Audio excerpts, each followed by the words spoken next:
Hi, this is sort of a companion presentation to the overview of MLA citation style. This is really about how to keep track of your sources, how to clearly identify them in your technical report or in an essay. The key really is to be meticulous and careful in keeping track of where your information comes from, and then making sure you've made it clear to your readers. Now, this again, the material in your text on this is exceptional. Don't rush through it, and this does not take the place of that MLA presentation either, even though it'll be a bit shorter, is the plan. But I want to hit a few of these kind of concepts and tips, and these are things that I've come across over many years of teaching this stuff and doing my own writing and research.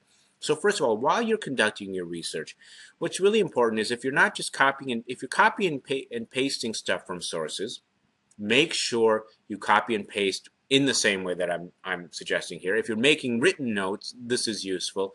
If you're printing up your sources, that's fine, but when you print up a source, make sure you've got all of the citation material printed up as well. If you print from our database, that is usually included. What we don't want to do is get your sources separated from the stuff you need to know to identify them.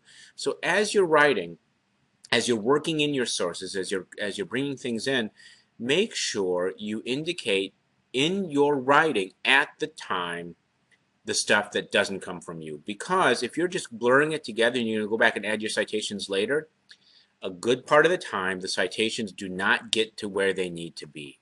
Okay? A lot of people do this. They draft it. They'll post their draft. When they post their draft, they'll say, oh, I'll get my citations in later. At the very least, well, you should have them ready for the draft so we can check them, but at the very least, you need to be indicating what is you and what is not you. So a Q for a quote. If you're paraphrasing or summarizing, and I'll mention those again in just a bit, an S to indicate a source, and me or something like that to indicate the stuff that comes from you. Okay, so this is even when it's in your own words, and that's the preferred way of incorporating material in your own words. You still need to indicate the source the material came from. Okay, and then make sure you've got notes that indicate where everything came from. Now, summarizing and paraphrasing. A summary is when you take all the main ideas of a text and put them together. That's fairly uncommon. You will be including an abstract in your technical report. So that's an example of a summary. All the main ideas brought together. You're more likely going to paraphrase. This means you put things in your own words.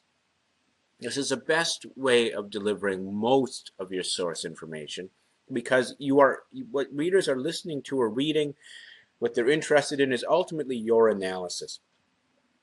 So if you're delivering a chart or a table or a block of information, that's one thing. But if you're describing a situation and incorporating data from a source, don't use long quotes to incorporate that data. Right? Describe the situation. If you're talking about the War of 1812 and you're including dates and specific details you've gotten from various places, tell us the story of the War of 1812. If you're talking about the growth of carp, of Asian carp in Michigan waters, you might have a table showing some of that, or a graph more likely. But also in your narrative, just talk about it. And if you've got numbers, like in 1981, there were this many, and in 19 whatever, I think that's kind of early for that, but anyhow, just throw in the numbers. Cite the source, but don't quote. Just include the number without the quotation marks and cite the source. Okay, a nice trick for paraphrasing especially is, one of the great risks when you paraphrase is that you're going to use too much of the language of the source, and then you won't be quoting, you won't have the quotation marks, but you'll be stealing that language from the source.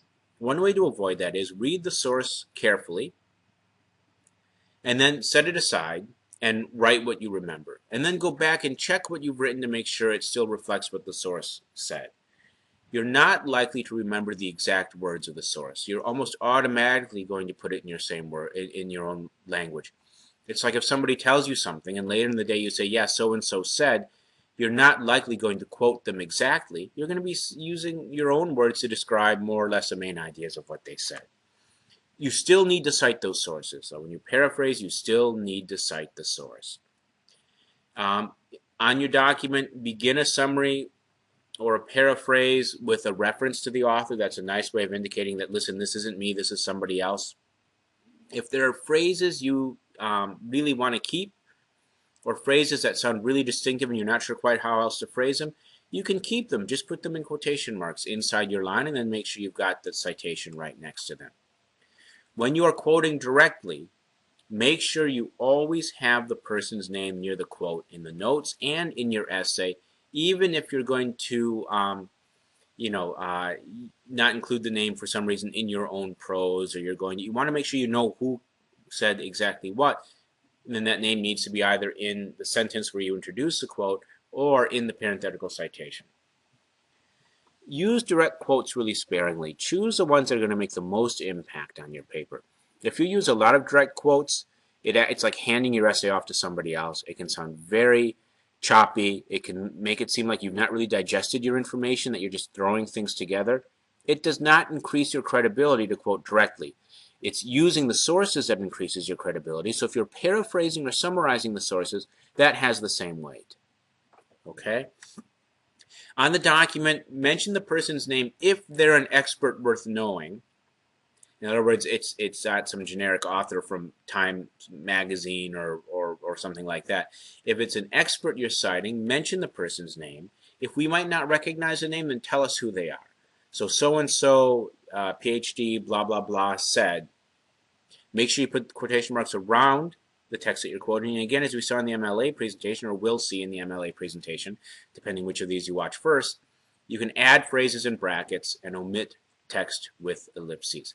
Finally, when you're quoting indirectly, in other words, you're quoting something someone said that was quoted by the source that you read.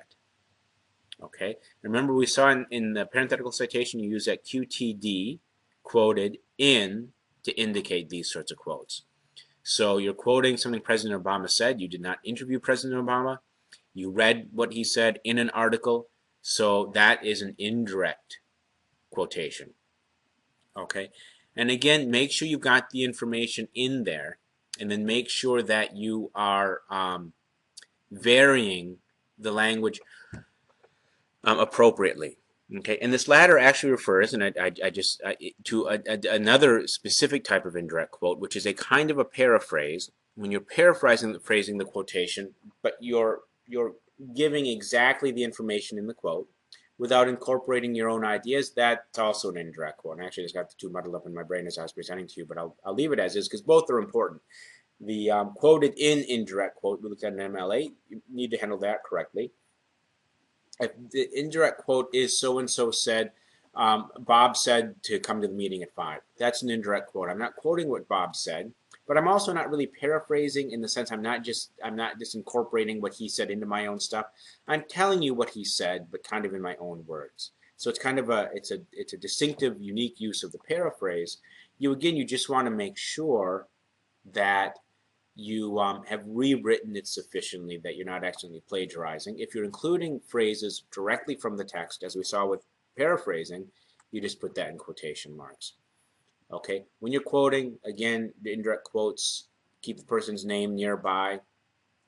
If you're quoting President Obama in that first type of indirect quote, if you're quoting President Obama, you don't necessarily have to name in the paragraph where you got that quote from. Okay, why? Because it's the president's words that are important here, not that it was published in an article. You need that in the parenthetical citation, you need that in the works cited, but not necessarily in your report as you're writing. Okay, and then compare what you've written to the original to make sure they're different enough. If they're not different, put the parts that aren't different in quotation marks. And that's it. Again, review the stuff in the text on this and watch that MLA presentation for the technical bits and pieces of how to make sure your reader knows what comes from you and out of your own head and your own analysis and your own ideas and what you're taking from your sources.